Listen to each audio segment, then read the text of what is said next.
It's not Las Vegas, and welcome to Chris Garcia, the Conservative American. And once again, it is Miracle Monday. We are here with Teen Challenge. And of course, they are doing outstanding things here in the city of Las Vegas, helping people out, overcome their alcoholism, their drug abuse, or any problems that they're having in their life. It is a spiritual-based organization, and they're doing fantastic things. And we are here today with Frankie and with Chris, who has my name. And Frankie, how are you doing today, Chris? How you guys doing? I'm doing well. Excellent. I stay on the blessed side of the Lord, brother. Absolutely. Frankie, we're going to start off with you today. Just tell me a little bit about yourself. Tell me about where you come from and how did you get involved with Teen Challenge? Well, my journey started 2005. Checked into East Bay Teen Challenge in Oakland, California. Came in there with over 20-year meth addiction. And changed my life there. You know what I mean? Got my relationship with the Lord. And stood on track for a lot of years. And just a few years ago, I decided that I was going to pick up a little alcohol because I thought it'd be something different. Mm-hmm. And found myself back in a bad situation. Mm-hmm. So Teen Challenge, offered me to come over here to do a restoration. And so now I'm back on track. I rebuilt my relationship with the Lord, and because I felt the blessings of the Lord from 05. Did what I had to do. Got a good relationship with the Lord. Blessed me with a lot of blessings, and did well. And like I said, I just came short. So got my relationship back with the Lord and moving forward. And now I'm working as a staff intern here in Las Vegas Teen Challenge, and giving back to some of the young men that are here at the house now. Because when you've been through it and you've done that, brother, and these guys, they take heed to that. Because you can't teach what we've been through in the textbook. You need that real life experience. Absolutely. Sometimes the Lord puts us through certain things just to glorify Him later on down the road. Absolutely. I tell everybody that. I don't know if you ever watched my show. I was addicted to cocaine for 23 years. Last time I did a line was 2004. But before that, morning, noon, and night, that was my breakfast, lunch, and dinner. Cocaine, I weighed 130 pounds. So I checked in the open at 140 pounds. Right. So you look at us now. And since 05, I never turned back and did any methamphetamines. Like I said, I just picked up another addiction and moved forward from that one. Wow. When did you realize you were addicted to something else, Frank? You wake up outside your car laying on the ground with stuff all over your shirt. You know what I mean? Bottles all in the car. Yeah. That's when I got up, dusted myself off, and said, you know what, I need to get help. I got an addictive personality. You know what I mean? Me too. Me too. Just, I'm addicted to food now, but that's okay. That's all right. But yeah, I'm very thankful for where I'm at today. And I want to be in the Lord's will. Even though sometimes it's hard and I don't want to be where I'm at, but I know if I'm in the Lord's will, that's right where I need to be. Right? That's right. How long you been with Teen Challenge, Frank? Since 05. 05. Wow. Yeah, I came through it in Oakland. Wow. Yeah. There's some good people over there. Oh, yeah. Frankie and Isaac, man. Come on, man. Yeah. God bless. Yeah. Chris, tell me a little bit about yourself, brother. Well, I'm 23 years old. My name is Chris Nunez. I'm born and raised from New York City, Queens, so I'm like from all the way on the other side of the country. Me too. I'm from Chicago, but I grew up in Brownsville. Oh, really? Part of the, anyways, so, I just try to grow up too fast out there, living the fast life, selling drugs, doing drugs, and eventually, I got caught up doing more drugs than I was selling, and I ended up selling to use more drugs instead of to make money. Started, with the regular smoking marijuana, and eventually led to prescription pills, and that opened the door to, opiates, and then when I didn't have enough money to get those painkillers or whatever it was, I ended up turning to heroin. So at a young age, I was probably like 18, 19. What mainly caused it, I don't use it as an excuse, but I had a couple deaths in the family. Like first it was my grandfather, April 2012, then my sister, which was like 30 years old, and she passed away from cancer. So she died from cancer, and I was like my mom, like besides my mom, she was like my second mother, So when I was 19, she died from cancer, and after that, I was just like, I don't care about anything no more. I just got deep into my addiction. You know, I'm running out there in the streets. I burned every bridge I had, I stole from my family, I did the worst of the worst, you know, just to get high. Yeah, so I've been in and out of rehabs for like a couple of years, and then eventually I had to get away from that environment that I kept going back into after my rehab. So I would do my rehab 30 days, 45 days, and go back to the same environment. So I kept relapsing. So I asked my family to help me get out of New York. I came to Vegas, and I found Teen Challenge. You know, people laugh because I came from like New York City to Vegas to get clean. Like, you know, it doesn't sound like a plan, but it worked out.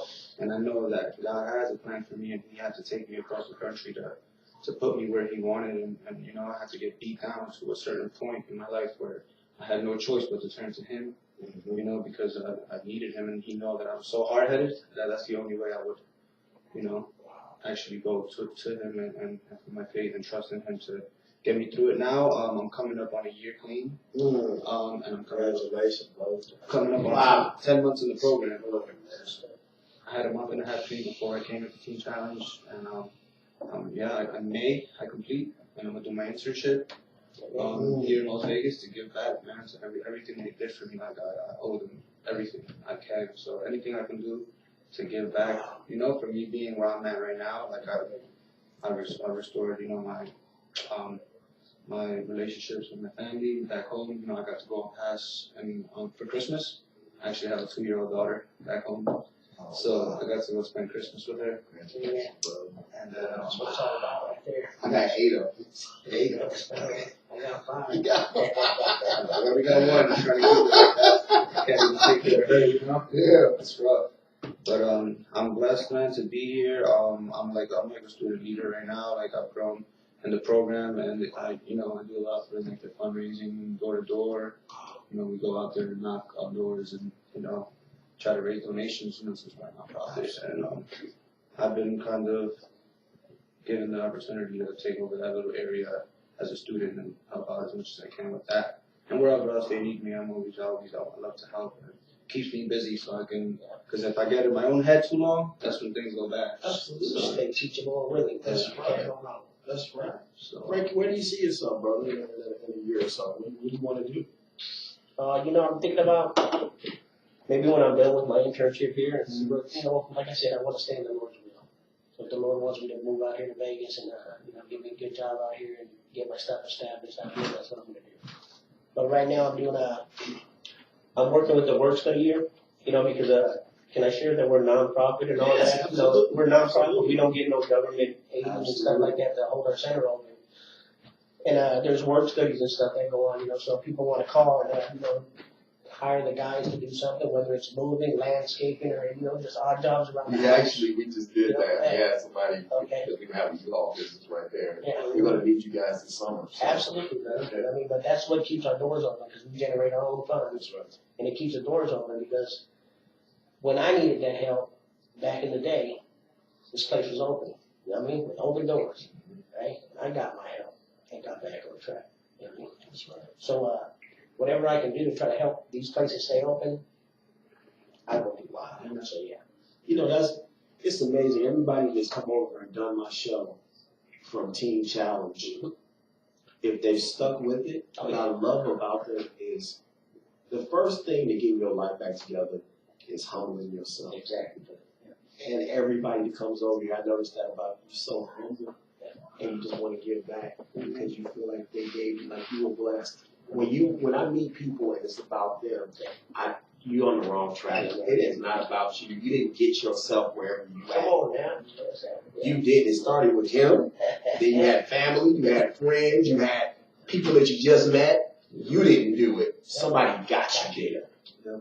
I love that. I love to hear you got. And man, what a blessing you got to go home. How did that feel? Yes. it was like, since my daughter's 2, so I was with her, so I was there when she was born, so she turned 1. And that's when I relapsed again, and things got bad, so I left. So I left her when she was 1, and I didn't get to see her again a whole year later. So a year later, I got to see her for Christmas. I got to bring her gifts. So I wasn't just there, and not with her. I was there emotionally for her. I was there physically for her. I got to spend those. It was only 3-4 days, but it was worth it for me. and I was there every second I had since I got off the plane till I came back, you know, with her. And It's good stuff, brother. yeah, man, I can't explain how I feel. I just want to be, that's my main goal, you know, as well as giving back the Teen Challenge and everything I can. I just want to restore that relationship as a father for her, to be that father for her, you know, and be back in her life full time. I always tell people this, Frankie and Chris, I always tell people this, man. I was an absentee father when I was on cocaine. All I did, I was a baby maker, and then I would take off. You know what I'm saying? I always lived down here. I lived downtown Vegas for 27 years. My kids grew up out in Henderson. The only good thing I did out of all of my lousiness, because I was a lousy dad, I was a good father because I always provided for them. But I was absentee because I was a cokehead. And when I got clean, I didn't want to come around because I felt guilty. And my dad had to sit me down, and my dad said, so you telling me you came around him when you were a bad father, but now that you're clean, you don't? That's your guilt. Your kids forgive you, bro. Yeah. They proud of you. I'm working through that stuff. You know what I'm saying? Go. It's not them. It's you. You feel guilty. And it was amazing when I would try and talk. Oh, I'm sorry. Well, things like that. They didn't even care. They like, Dad, what you up to? What you want to do today? They talking about now. They didn't care about that's your guilt. They want to start from now. Okay, let's go forward. Let's go forward with relationships. So you guys that are not around your kids, well, I'm around all like all my kids love me. It's been now 12 years, whatever. And I missed the first 15. I got grown kids, and I missed all of that. Mine are all older too, but now that they're grown, it's cool. It's like we're friends now. Like yeah, we sit down and we talk, and they, you know, every now and then they'll ask me, well, Dad, when you was, you know, how was that like, or you know, whatever, what was you doing? But they just immediately they let it go, and we talk about now. We talk about the grandkids, like you said, and you know their jobs and this, that, and the other. So don't hold that guilt in either one of you guys. Let that go because they don't care, man. Trust me. Frank, tell me about your kids a little bit. Frank, tell me about your family. Well, I have 5. I got 4 girls and a son. And, 5 girls. Just recently, my second daughter, Priscilla, got in a little car accident. Well, not a little one, but she was, you know, she got some damage done to her body. Oh no. She's in hospital right now. They just transferred to UC Davis in California, and she's got she's got a large amount of surgeries to go on right now. But through all this, brought us, you know, a little closer. You know what I mean? Because like you said, I was an absentee dad too. I mean, when I was in my addiction, I did what Frankie wanted to do. And now all that stuff's coming back, and I got confirmation from you about what you said, that they're not worried about before, they're worried about now. So, you know, you just spoke to me, so thank you, brother. And you know, my daughter right now, she's going through all the surgeries. When I first went out to California to see her, it didn't look good. You know what I mean? A little scared, you know what I mean? But I was gonna lose this one. And it was a little faith building for me, you know what I mean? Because I came to the point where I said, you know what, God, this is what's going to happen, this is going to happen, it's going to be your will. And she's recovering tremendously right now, but you know what I mean? Yeah, up and about, off the breathing machines, moving her arms, her legs. Not walking yet, but she's got some damage back there, you know, the muscles and the spinal cord and all that, but you know, it's work in progress. And she's alive, you know what I mean? I get to hug her, talk to her, you know what I mean? So, and I was scared at the moment, you know, I was real scared, but something told me, just hey, give it to God, and He's going to take care of it. He's going to perform your miracles ever since, brother. You know what I mean? One step at a time. But, God bless, Frankie. She's going to be okay, bro. she's going to be all right. He just sent me that little guy. She's talking to the sister. She's going to be fine, bro. She's going to be fine, man. You know, He does miracles, brother. Oh, my God. He just don't come down here and do it, but He do it. You know what I mean? So, Man, dude. yes. So, I've been witness to him, bro. oh, yeah. I've been witness to him. People don't think there's a God. You are crazy. Have you ever seen that sun come up in the morning? Oh, come on, yeah. Right? Miracle right Okay, there. put that there, bro. Man, it's unbelievable, dog. You see them birds in the morning? He sat there and did that in 7 days. Yeah. You know how powerful you got to be Oh, yeah. to make that. Come on. Ooh, Yeah. wait, Chris, testify. Tell me about God. What role does God play in your life? Wow, so it's funny for me, because I was raised Catholic. My mom, Me too. you know, So so we back east. What are you? Puerto Rican? Dominican. Dominican. You know how we are. I'm not the only one that goes to Puerto Rico. I'm Cuban. mom, you know, she raised me Catholic. So I was kind of baptized as a baby. You know, I had to do my communion, my confirmation, everything. That's like a Boss is Cuban too. He's Ross. So yeah. So like I knew who God was. I knew He was real because He had to be real.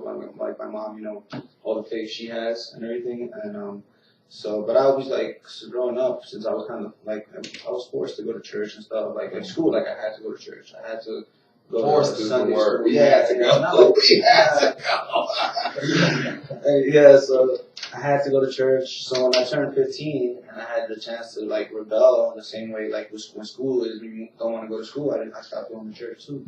So that was like my stage of rebellion when I got into like the same with drugs and everything. I stopped going to church.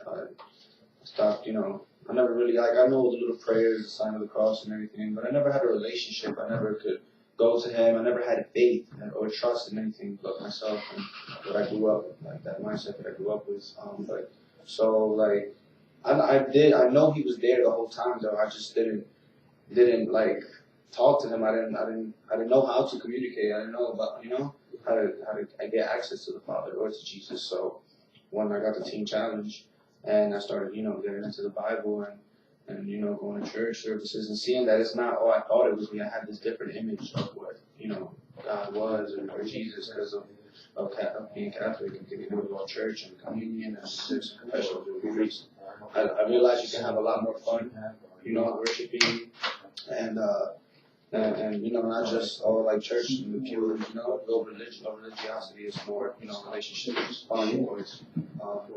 So now, yeah, I'm just seeing like the less me little by little, the more I'm teen challenge, doing the right thing, and I've just been restored, like physically and mentally and emotionally because of this, you know, this program and my relationship that I'm building. But if it wasn't for Teen Challenge, I don't know where I would be right now with that relationship. But I know that the biggest thing for me was surrendering. Once I surrendered and gave it all up, knowing that I couldn't do it by myself, everything I tried to do always led me in jail, in an institution or something, you know, and eventually would lead to death. So now that my therapist actually told me before coming to Teen Challenge that I was spiritually dead. So that's why she recommended me to go into a Teen Challenge. So that's why When she told you that, what did you think, Chris? I was like, what does that even mean? You know, like, I don't know, because I just had no faith. Like, she seen something in me. Like, I didn't have no faith. Like, I wanted to get clean, but I didn't have no faith. I didn't believe in myself that I could stay clean because of so many times trying and falling on my face. So Sometimes the hope's down there. I mean, so, yeah. Okay. Look, What's that? Lil, we on the air. I don't think we can. Lil, we on the air. Oh. We on the air live. That's a good friend, Lil. Yes. You know what? A lot of these youngsters get tied into heroin and stuff like that. But, you know, they start taking pills out of the medicine cabinet from their parents. Yes. You know what I mean? Yes. Then pretty soon the parent finds out that they're doing it, so he hides it. And the only alternative for them to get is on the streets. You know what I mean? Absolutely. Frankie, tell me a little bit about your.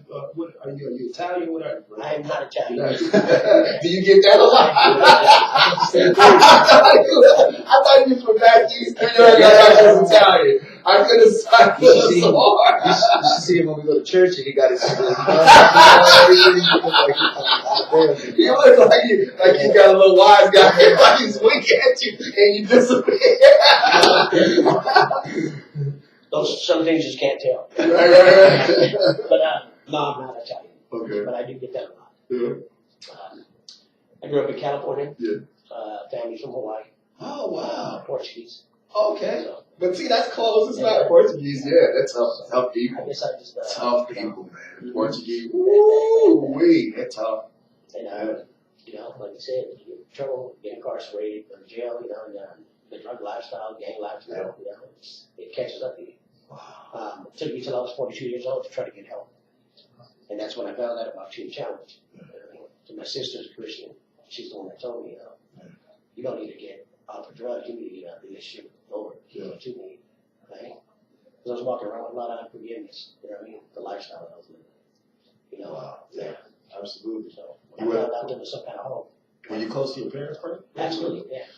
Tell me about your parents. You know, my mom, you know what, before I was checking the Team Challenge, you know, my mom said something to me one time that it registered on me about who I'm affecting through my addictions. And my mom said that she didn't even like to answer her phone at night because she was always afraid that when somebody called and saying something bad happened to her. You know what I mean?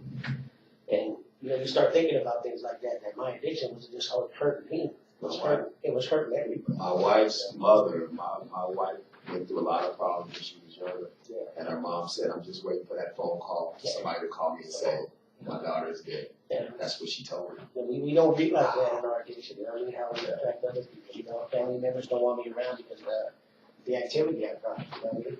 Who's looking for Frankie? You know what I mean? It's going to happen. Absolutely. Can you blame them for it? I can't. I really can't. But it's, you know. But I'm just, like I said, I'm thankful for the doors, you know, of Team Challenge.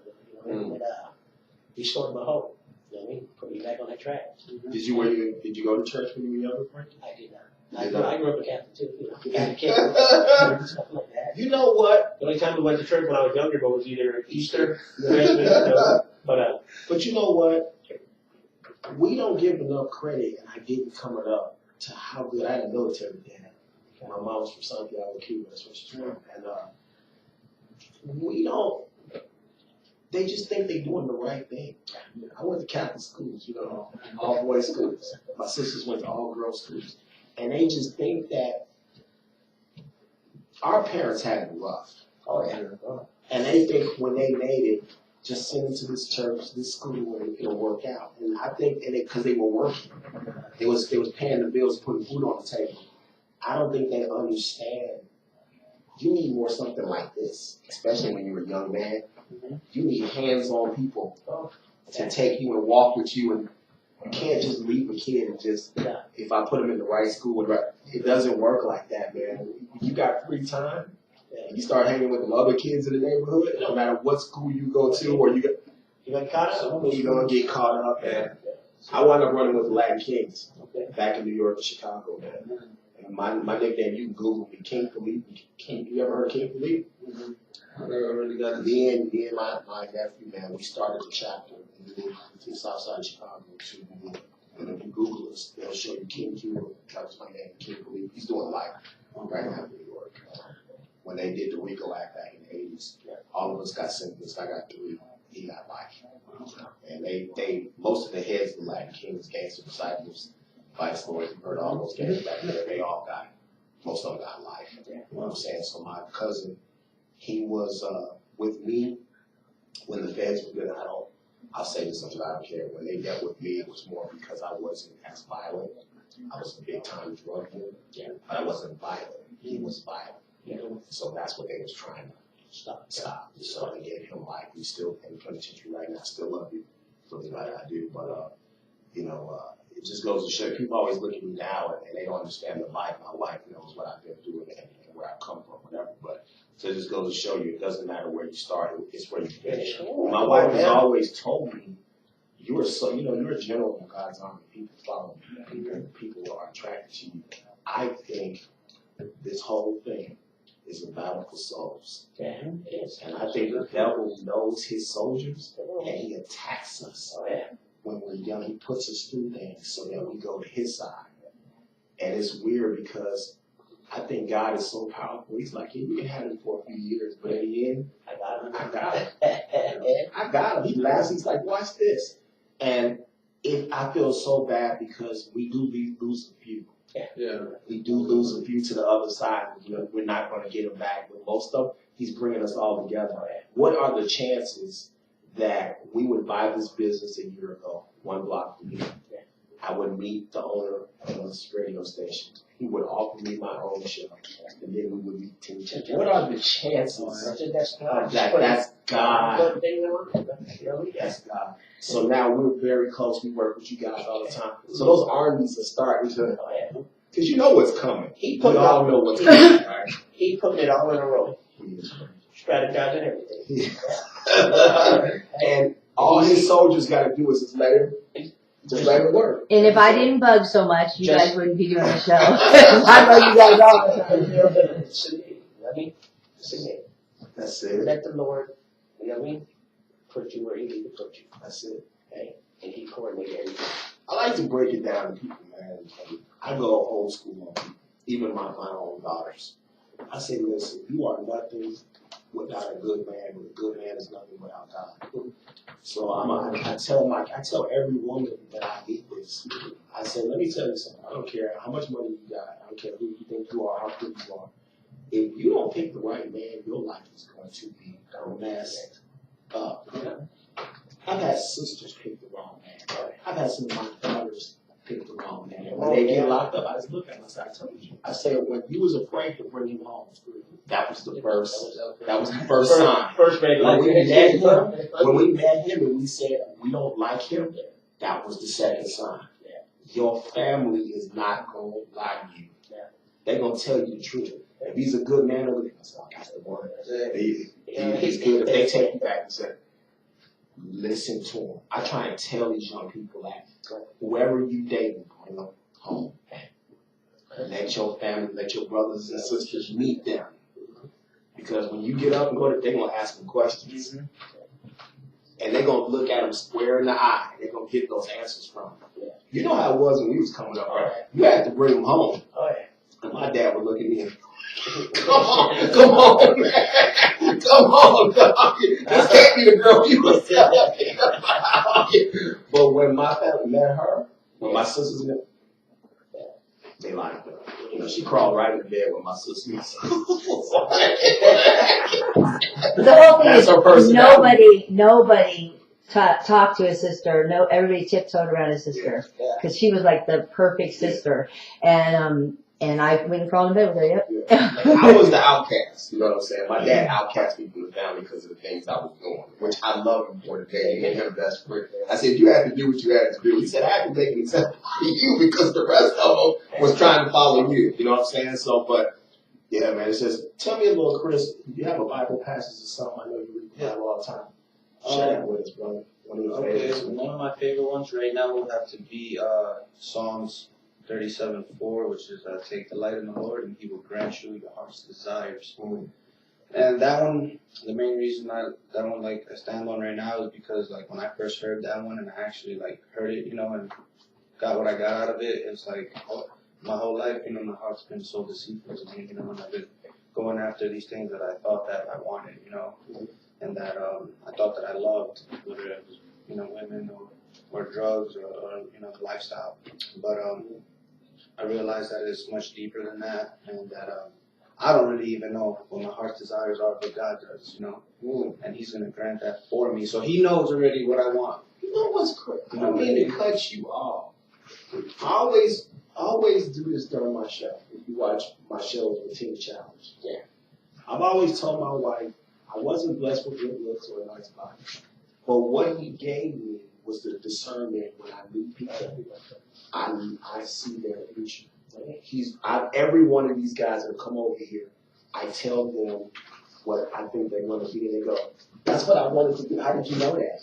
One guy he was talking about other stuff. I said, you're going to be in law enforcement. He said, I didn't want to say that, but he's like, I said, I already see you an officer, and you're going to rise in the sheriff's department. I said, because you're very fair, and people are going to vote for you into office in the metro. You're going to rise fast. Immediately off of you when I met you, you're going to be a really good counselor. Thank you, brother. I've seen that. Just immediately, I see the kids, I see the people, and they're going to look at you and they're going, who's this old? And you're just going to keep it so real with them. They're not going to be able to BS you, if you know what I mean. You're going to be like, dude, come on. You're using dogs. Just tell me what's going on. I can help you. And off of you, it was crazy you said that. Because I kept saying, God, you're making me look really bad. When I do this little segment about I know what they're going to be, nothing. You can't get it out of me. Nothing. He said, he don't know yet. I know. But I'm not going to share it with you or him. And when you said that, that's what made me touch. I said, God, you're making me look really bad. I said, because I get nothing. And I kept trying to touch you. And God, it was just a blank. And he said, I'm not sharing that with him. So he must have something for you. That is because he will not tell me. I don't even know. It's a secret. I have like That's little, you know. unbelievable. I was just sitting here and I said, "You making me look." I kept looking up and I said, "Give me something." So I kept doing this. You know, nothing. When you were talking about it just now, I'm like, I wonder what he's gonna say for me, because you know, I'm still in that. He won't tell me. And obviously you have a great connection with God because He won't tell you either. And and that's why you are hearing God. And just to let you know, because you're so young, my husband's used to hearing God and talking to Him every day, but you're so young, so you probably don't believe that it's God. But believe it, because He's that close to you. But it was just got crazy with chills. Frankie You know because what? He's saving you for the best, bro. yes. That's right. But I with just got chills you, again. immediately, and I didn't even get a chance to touch you. He sat me on a table, and you were talking to me, and you had forms, and you were saying, "Look, man, it's gonna be okay. This is what we're gonna do. I'm gonna send you over here," and you were fulfilled, Frankie. You felt so. Every day, I saw you get up, and you was headed out to your car to go home, and you felt like, "Man, I'm doing it. I'm helping." Immediately, dude. I didn't get a chance, but with nothing. It would not tell me. I feel like I'm a soldier. Wow. Waiting to see what he got for me, but I'm ready for whatever it is. You know, and I have faith for that. it feels good to know that. You know, if I could change just one person That's it. and lead them off of the It's crazy. going, right?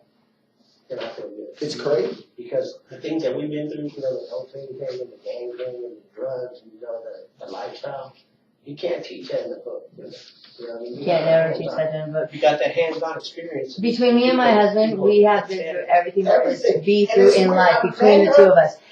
God told him, "That's your wife," and he thought I was a rich white lady He walking my He dog. told me two things. She was out there in the world, right? Like us all. Come on. And she was talking to me. She was in her addictions as well. And all to the time she was talking to me, he showed me two things. It's your wife and millionaire. Okay. Now, you know, God don't, but immediately money. Yeah. And she was homeless, basically. And I was like, my wife? Really? And rich. So that piqued me. I said, look, right? All the years I've been married to her. And I always tell her, I said, you're going to be a millionaire. I said, you're going to be, and I'm starting to think now more than that. And she just opened up her first U-Haul dealership. And I lay in bed with her at night. I always see store 2, store 3, store 4. So you see how that he told me this. He said, that lady's going to be rich and she's going to take care of you. And so be good to her. But she has a thing because she always asks me for stuff and I never quite give her what she wants. So when I get his Lamborghini, it's gonna be pink. Anything he wants, there's gonna be something that's off on it. He'll get what he wants, but there's gonna be something off. Because I have to accept what I get, and he's gonna have to accept what he gets. I'll try that damn thing. That's my dig. That is my dig to my We have husband. about 5 minutes left to show. You guys tell us about things coming up, the car show, all Oh, yeah. Let me just mention the car show. The event's going to be on April 23rd, and the event time is going to be from 2 p.m. to 6 p.m. It's going to be at 720 South 9th Street, Las Vegas. Right outside. It's going to be right outside here, as a matter of fact. So you get to meet these people from the radio station too, if you come. And registration cost is going to be 10 for bikes and cars. You know, it's just going to be a good event. It's family oriented. You know, kids, they'll have a little kid thing going on out here. And it's just a time to come in and just, you know, find out what Las Vegas Teen Challenge is doing for the community and how maybe somebody in addictions or, you know, struggling with something or just need a relationship with the Lord, get closer to Him. Maybe you had one and you're not there no more and you want to reinstate that, you know, our doors are open. But just come and find out what we're all about and maybe you can support us with work studies or, you know, support for, you know, maybe a monthly funding or whatever. But, yeah, just come in and we just want you to come in and see what we do. That's what we want you to do.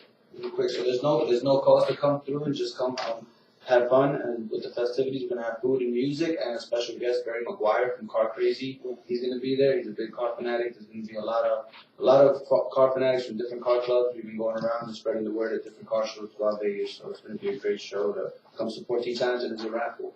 And the raffle, we raffle off a bunch of items, and that's the way we get to help our facility and our program with the raffle that we do.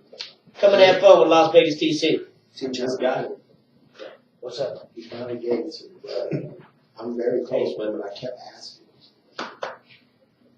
I don't know if he wants me to share it with you. I just have to say this.